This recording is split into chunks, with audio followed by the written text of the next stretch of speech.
गरिमा recording studio Boisar. Raju बाबू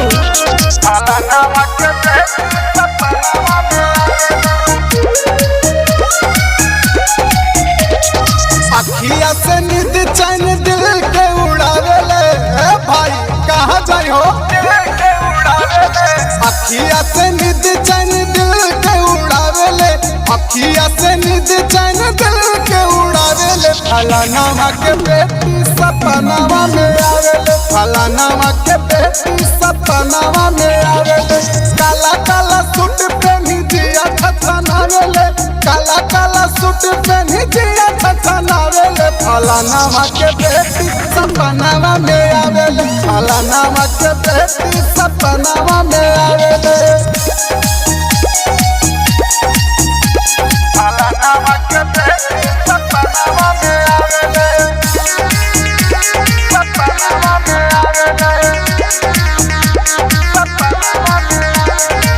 दूधवो से गोरो कहर गोरे गोरे गालबा, ओही पता जिया हमार भइल बेहालबा, ओही पता जिया हमार भइल बेहालबा। हाँ दूधवो से गोरो कहर गोरे गोरे गालबा, ओही पता जिया हमार भइल बेहालबा। ओठावा पलाली जबला लगा लगावेले,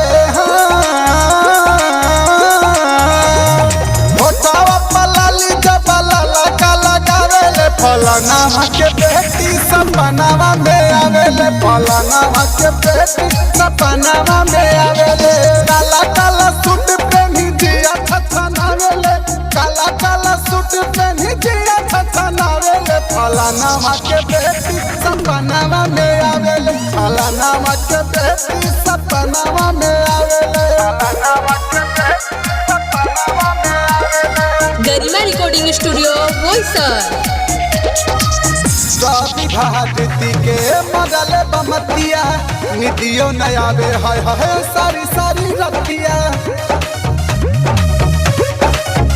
हाँ हाँ शादी भारती के मगले बमतिया, निदियो नयावे हाय हाय सारी सारी रतिया।